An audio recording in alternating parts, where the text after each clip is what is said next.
Deuxième vin, toujours Riesling, mais cette fois on va goûter ce qui est censé être le haut du panier chez nous, à savoir le Grand Cru Rosacer. Donc on avait l'entrée de gamme Riesling qui vient du village, sur les calcaires du village. Maintenant on goûte le haut de gamme sur le calcaire du Grand Cru Rosacer, qui se trouve être un calcaire de Muschelkalk, donc calcaire coquillé, et qui est finalement peut-être l'endroit le plus frais du village, du banc de Unavir.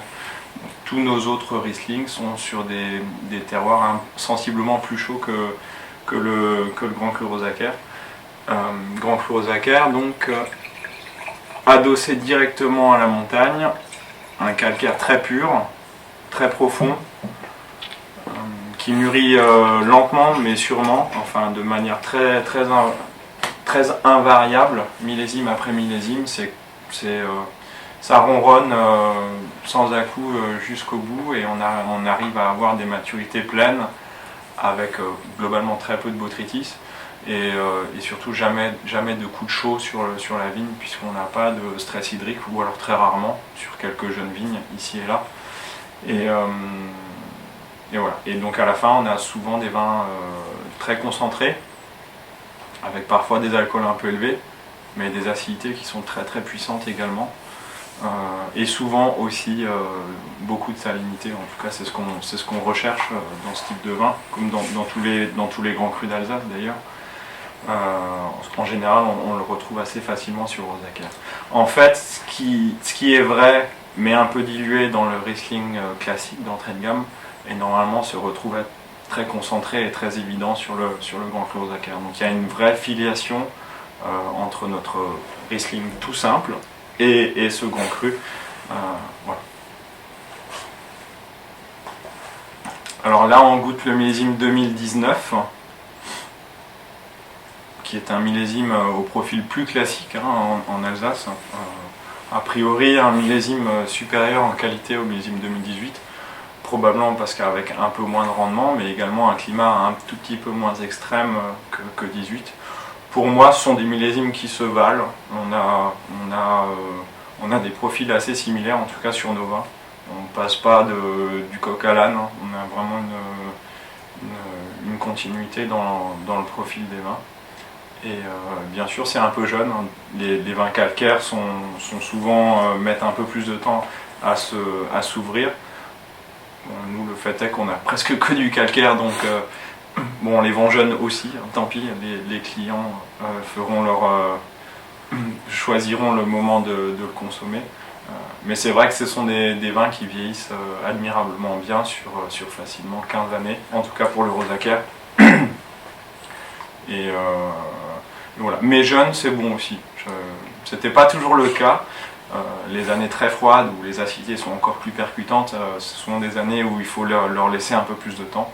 C'est de moins en moins le cas de nos jours, donc on peut se laisser aller à prendre beaucoup de plaisir avec un Rosacer, y compris lorsqu'il est un peu jeune.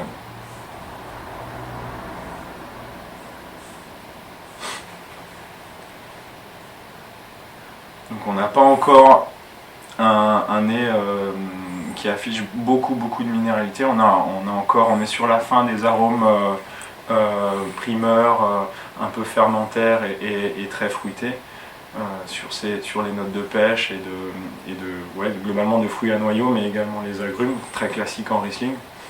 Et on sent quand même la pointe iodée naissante, un petit côté coquille d'huître qui arrive tout doucement, qui probablement va s'affirmer de plus en plus avec le temps. Il faudra encore attendre 1 ou 2 ans, je pense, pour avoir ça, pour avoir toute la puissance du développement minéral.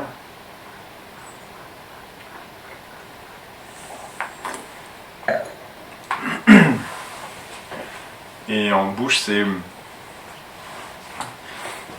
si on devait le comparer avec le Riesling juste avant, qui est certes pas du même millésime, mais malgré tout, la première chose qui saute au papilles, c'est la puissance acide de ce vin. On a une acidité qui est très puissante, très longue, mais qui déborde pas non plus. C'est pas une acidité qui est agressive.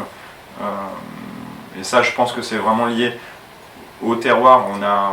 c'est un terroir qui engendre des vins qui arrivent à marier assez incroyablement et la puissance acide et le charnu et l'onctuosité. Alors que ce sont des vins secs, hein. Nous on vinifie toujours sec, voire archi sec, mais on a toujours cette texture un peu grasse, un peu enrobée, qui permet d'accompagner cette longueur en bouche et cette acidité qui est très très marquée.